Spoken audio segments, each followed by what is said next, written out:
أعوذ بالله من الشيطان الرجيم بسم الله الرحمن الرحيم يا أيها الناس كلوا مما في الأرض حلالا طيبا ولا تتبعوا خطوات الشيطان إنه لكم عدو مبين صدق الله مولانا العظيم.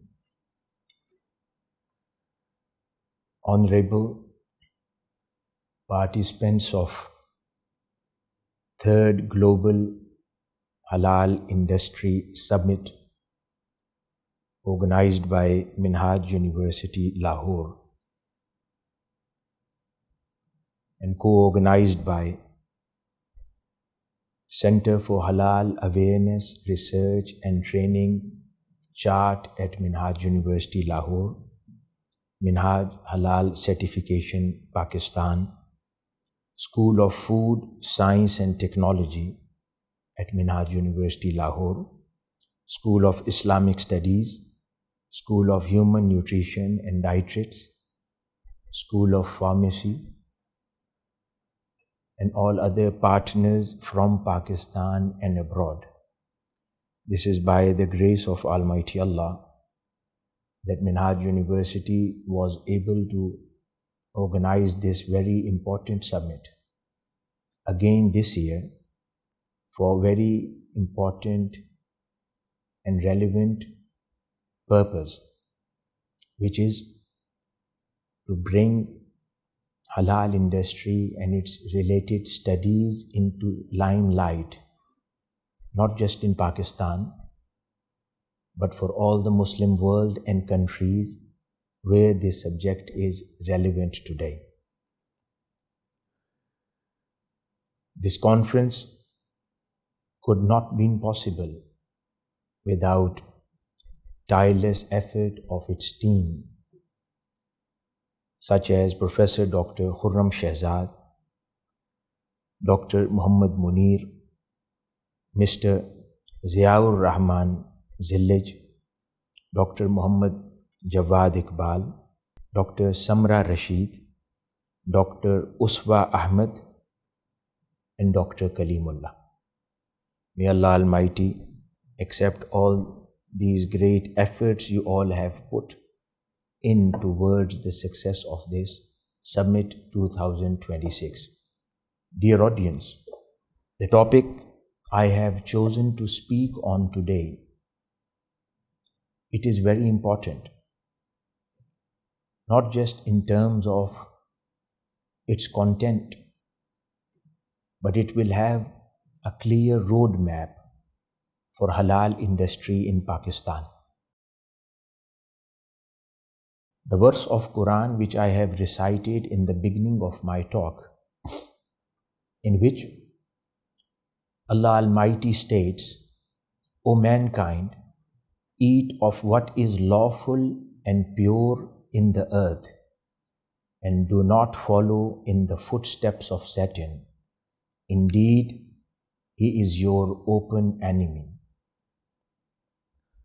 Respected scholars, honorable guests, leaders of industry, and my fellow citizens of Pakistan. The verse I just recited is not simply a dietary instructions by Quran. It is the most compact and complete economic manifesto ever revealed.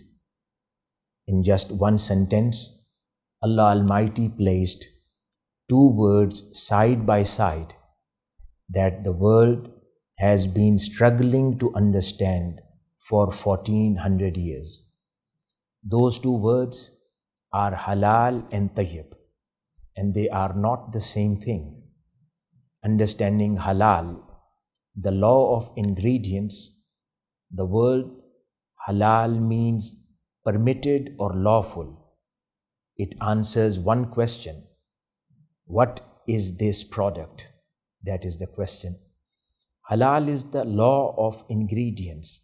It defines which source of food and drink are permitted in Islam and which are not, free from pork, blood, alcohol, and animals not slaughtered in the name of Allah Almighty.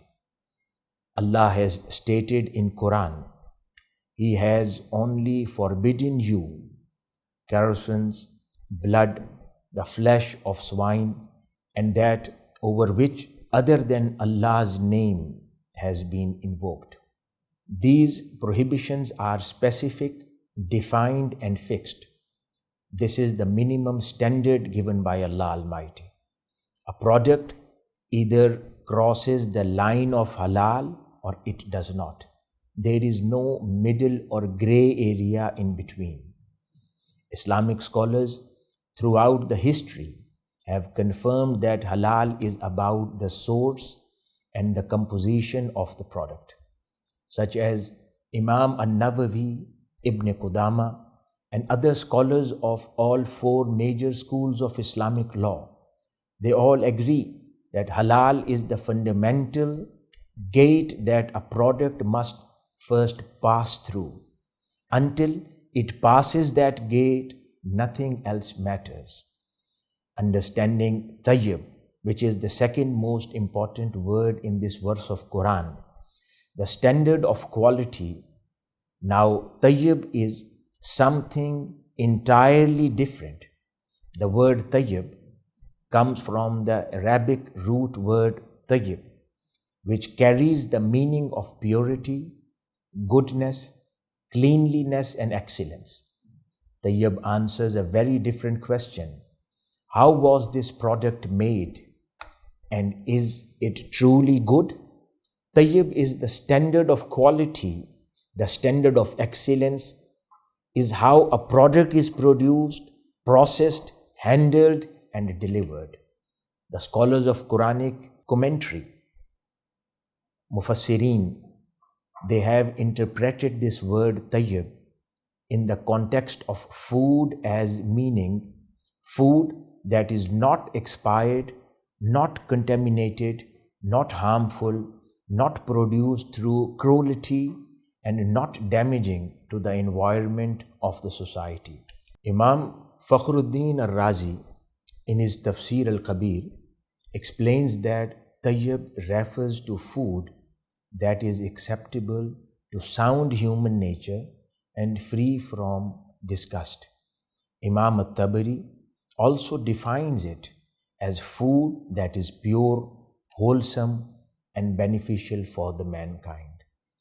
In Surah Al-Araf, Allah Almighty further clarifies this when He describes the Prophet ﷺ by saying, He makes lawful for them the pure things and makes unlawful for them the impure things. Here Allah Almighty directly places tayyib as the opposite of khabith, meaning whatever is impure, disgusting, harmful, or ethically corrupt. So this confirms that tayyib is a comprehensive quality standard, not merely a list of permitted ingredients. The critical difference: a product can be halal but not tayyib. This is the point that most people miss today. A chicken is halal in its source, but if the chicken was raised in a cramped, diseased factory farm, injected with harmful growth hormones, fed on contaminated feed, and processed in an unhygienic plant, the product is halal in its ingredients, but completely fails the standards of tayyib. As Oxford University's landmark study of Islamic law and halal industry confirms, that tayyib adds the dimension of quality and natural appeal. Both terms refer to lawful variety of food, yet tayyib goes beyond permissibility to encompass purity, cleanliness, and wholesomeness. Halal asks, can I consume this? But tayyib asks, should I consume this? The Prophet Muhammad ﷺ himself confirmed this hierarchy when he said, verily Allah is tayyib. He does not accept but that which is tayyib. Allah is pure and He demands purity.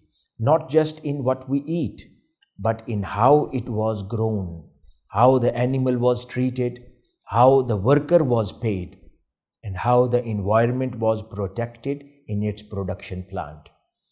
This is not a modern idea only. This was revealed 1400 years old as a quality management system in Quran. And this wasn't a thought came to people's mind only. This was something which was revealed by the creator of the universe. In summary, Tayyib covers 5 dimensions of product quality that halal alone does not. The physical purity of the product, free from toxins and contamination. The nutritional value it provides, genuinely beneficial to human health. The ethical treatment of animals and workers in its production plant, and the environmental responsibility of the production process, and the social justice of the supply chain. All Tayyib food is halal, but not all halal food is Tayyib. This distinction is where Pakistan must plant its flag. So what we understand from this verse of Quran is Islam does not just talk about halal standards. Islam also talks about quality standards. So halal standards include ISO 901 standards as well. So today, the world's smartest nations are building trillion-dollar industry around both of these words together.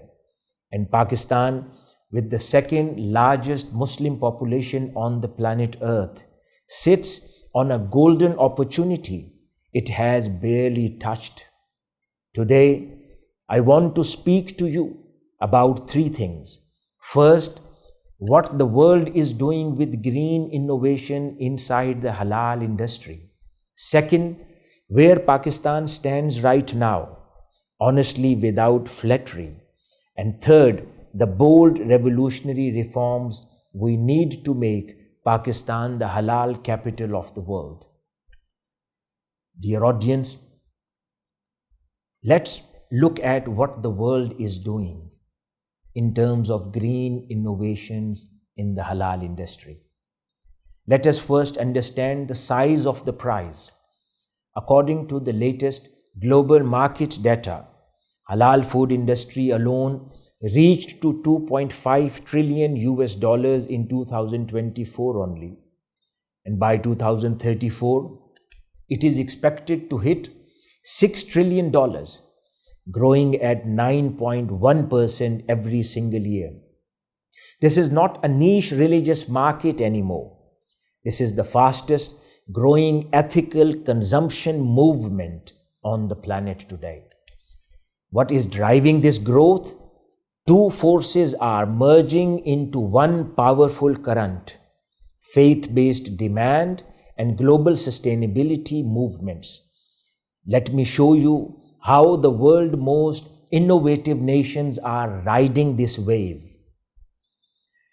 Dear audience, Malaysia, the UAE and Singapore are already using blockchain technology to track every step of halal product, from the farm where an animal is raised to the plate where it is served.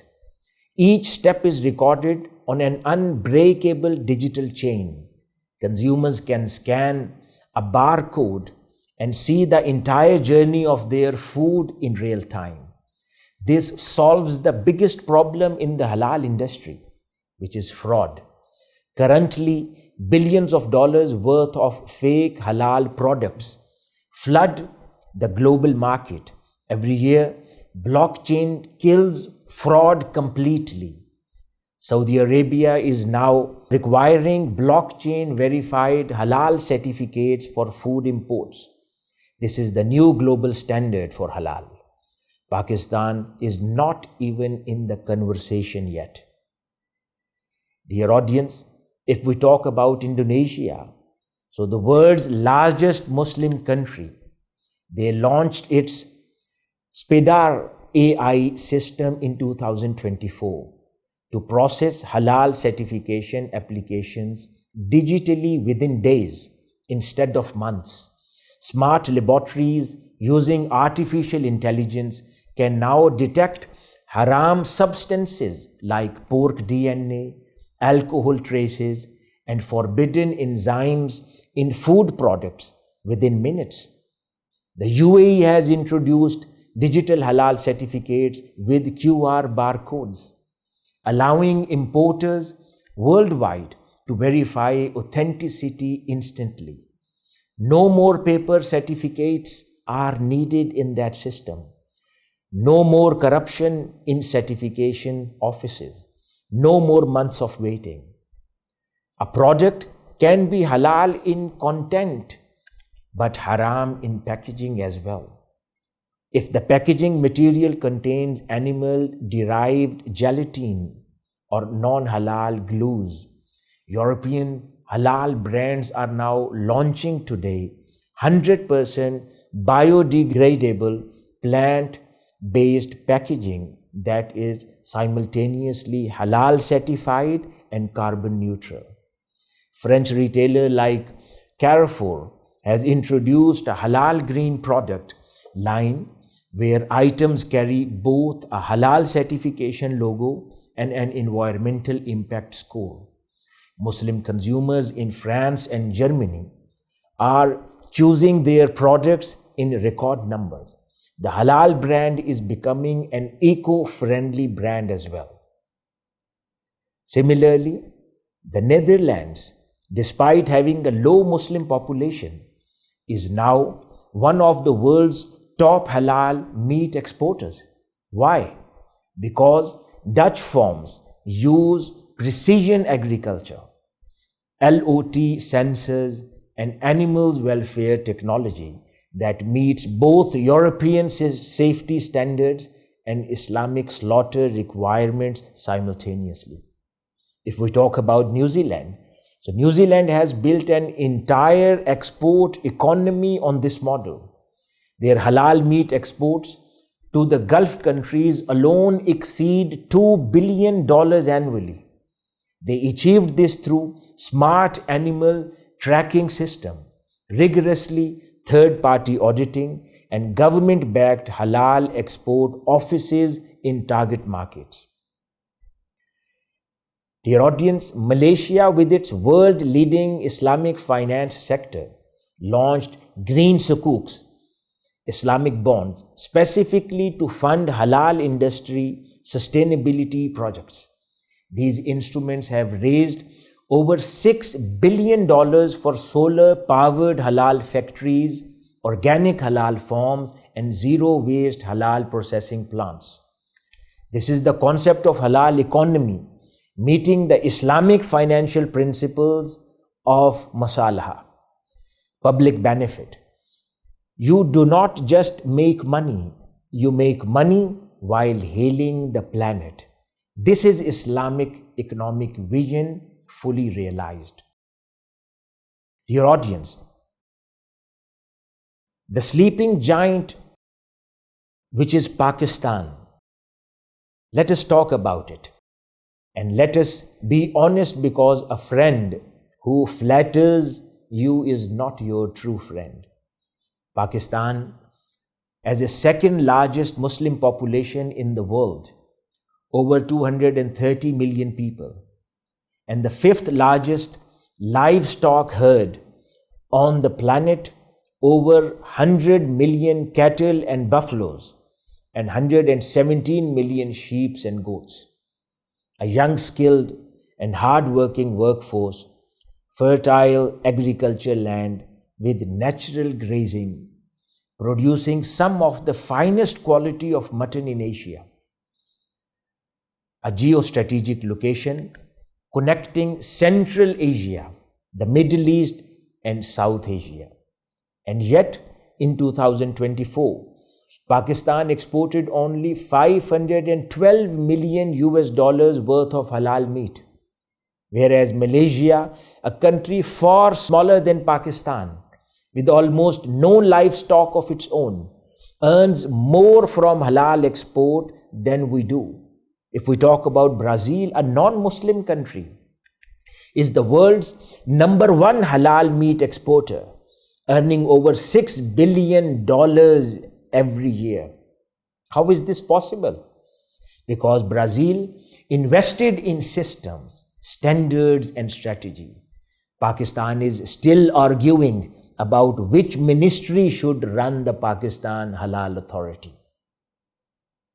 Since Pakistan's Halal Authority Act was passed in 2016, and that is already almost a decade ago, more than 8 different ministers have taken charge of this ministry to oversee this. Each one came with a different vision, a different priority, and different political loyalties.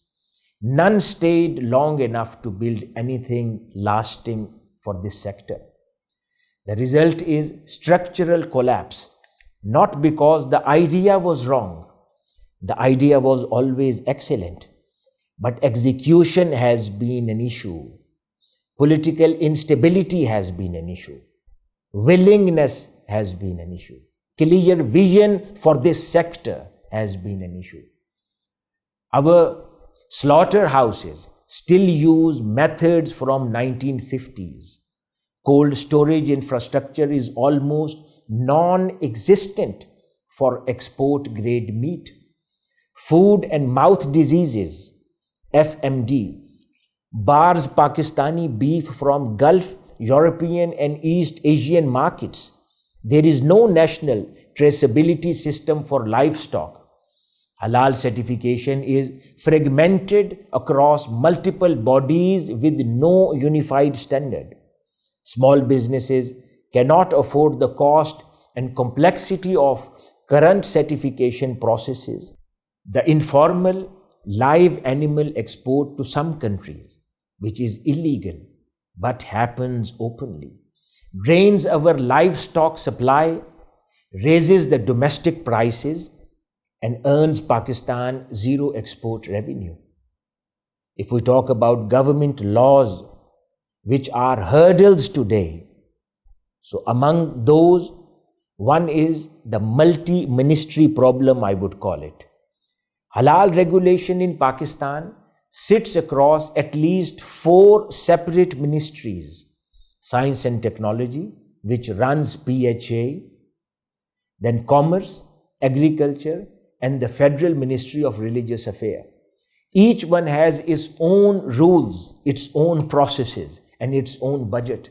They do not coordinate with each other. They compete with each other.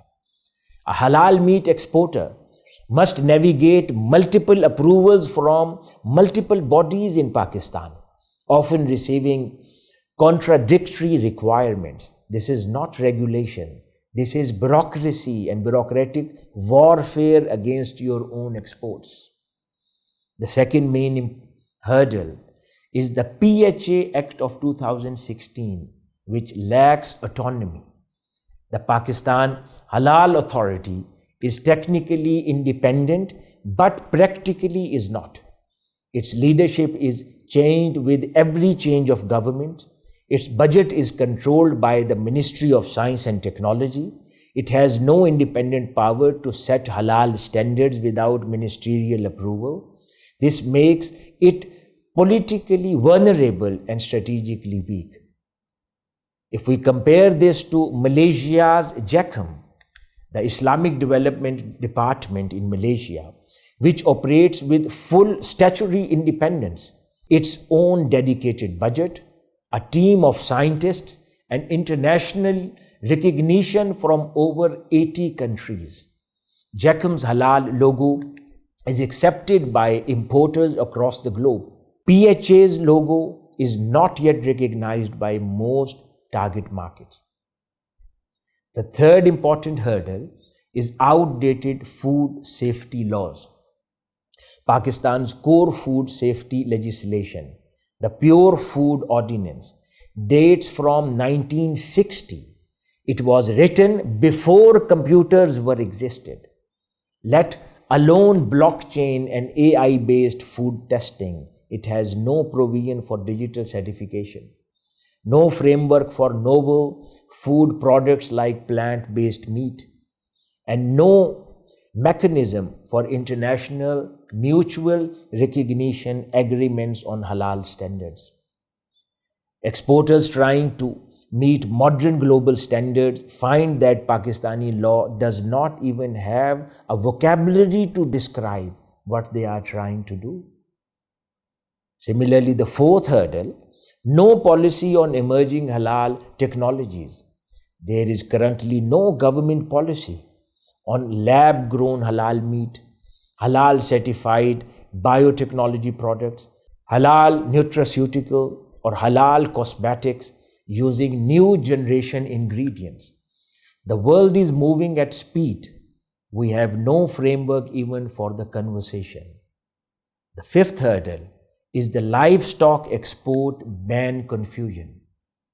Pakistan periodically banned live animal exports to protect domestic supply. These bans are well intentioned but poorly executed. They happen suddenly without industrial consultation, and reverses just suddenly too. This unpredictability destroys investors' confidence in Pakistan. At the same time, the illegal live export to some countries worth hundreds of millions of dollars that also destroys the economy and this sector, and which continues. So the formal sector is blocked while the informal sector bleeds the country dry. This is the opposite of policy. Dear audience, let's talk about those revolutionary reforms which Pakistan dearly needs today to become a leader in this halal industry worldwide. Pakistan does not need small adjustments. It needs a complete transformation of mindset, law, and infrastructure. Hear me out and see a blueprint I want to present today. The first one, or you would say a first reform I would like to propose here, is create an independent halal economy authority in Pakistan. Dissolve the current fragmented structure, create one powerful independent halal economy authority with its own act of parliament, its own budget allocation, a professional board free from political interference, and a 10-year strategic mandate. Model it on Malaysia's Halal Industry Development Cooperation, but make it stronger. This authority should have 4 wings in it: certification and standards wing, technology and innovation wing, export promotion and international accreditation wing. Give it a statutory power to sign mutual recognition agreements with other countries independently, without requiring ministerial approvals. The second important reform for this sector is Pakistan Halal Certification, the Green Standard. Launch a new Pakistani Halal certificate that is also a green sustainability certificate. Call it Halal Tayyib certified mark. This mark should signal to global buyer that the product is not just religiously permissible, but also produced with zero child labor, minimum carbon footprint, no harmful chemicals, and traceable from origin to shelf. This single innovation would position Pakistani halal products above competitors. The global market is hungry for ethical consumption brands. Halal Tayyib is the most powerful ethical brand in the world if we own it first.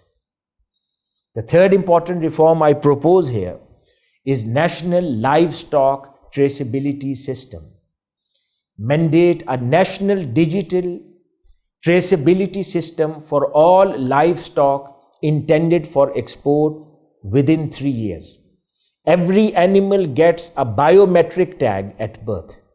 Its health records, vaccinations, movement, and feed are recorded digitally. By the time it reaches a slaughterhouse, any buyer in Japan, Germany, or Saudi Arabia can trace its entire life story on their mobile phone. This immediately solves the FMD credibility problem as well, opens new markets, and raises the export value of Pakistani meat by an estimated 40 to 60%, because traceable, verified halal meat commands premium prices in global market. And the fourth reform I would like to propose here is halal industrial zones with green infrastructure. Designate 5 special halal economic zones in Punjab, in Sindh, in KPK, in Balochistan and Gilgit-Baltistan. These zones should have solar-powered halal processing facilities, zero discharge water treatment, cold storage chains, and direct export linkages to ports and airports. Offer a 10 years tax holiday for investment in these zones. Give a fast-track halal certification to businesses operating within them. Make them the manufacturing hubs that supply the world with Pakistani halal food, cosmetics, pharmaceuticals, and textile. And the fifth reform I would like to propose here is amend PHA Act. Create a future-ready legal framework. The PHA Act of 2016 must be repealed and replaced with a comprehensive Halal Economy Development Act. This new law should include explicit provision for digital and blockchain-based certification, a legal framework for novel halal foods, including plant-based and cell-cultured product, if ulama considered them halal to be introduced in Pakistan, a halal fraud prevention law with criminal penalties, not just fines, a halal mutual recognition agreement framework with partner countries, a green halal innovation fund seeded with 1% of all export earning from halal products, mandatory halal training, accreditation for all food science university graduates. And the sixth reform I would like to propose here is eradicate FMD, open the world's market. When I say that, foot and mouth disease is Pakistan's single biggest technical barrier to halal meat export. The Gulf countries, the European Union, China, Japan, and South Korea all bar Pakistani beef because of it. Eliminating FMD would unlock an estimated $3 to $5 billion in annual export potential. Pakistan must launch a national FMD eradication program funded through a public-private partnership with the target of FMD-free status within 5 years. This is not a dream. Brazil achieved it. Uruguay achieved it. We can too achieve that. And the seventh reform I would like to propose in the sector is build halal diplomacy into foreign policy. Every Pakistani embassy in a Muslim majority countries should have a dedicated halal trade attaché. Their job should be to build bilateral halal trade agreements, get Pakistani halal certificates recognized, promote Pakistani halal brands, and connect Pakistani exporters with local importers. Start with 57 member states of OIC. These countries import hundreds of billions of dollars worth of halal products every year. Most of it comes from non-Muslim countries like Brazil, Australia, and Netherlands. Pakistan should be supplying this market. We share faith, we share sometime language in many cases, and we share culture. All we lack is strategy and execution. And the eighth reform I would like to propose is make youth the halal innovation engine. launch a national halal innovation program, a competitive grant fund for university students and young entrepreneurs developing halal technology solutions. Prize categories should include Best Halal Traceability App, Best Halal Green Packaging Solution, Best AI-based Halal Fraud Detection Tool, and Best Business Plan for Halal Startups. Connect this program with Pakistan's Halal Authority, the Higher Education Commission, and international halal industry players. Pakistan has 64% of its population under the age of 30. This is not a demographic problem. This is world's most powerful innovation engine, waiting to be ignited. Ladies and gentlemen, let me return to where we begin. Allah Almighty said, Halal and Tayyib, lawful and pure. These two words contain an entire economic philosophy. Halal means your process is transparent, traceable, and just. Tayyib means your product is clean, healthy. Put them together and you have the most complete sustainability framework ever articulated. Revealed not by a modern economist, but by a creator of this universe 1400 years ago. This world is catching up to this wisdom today.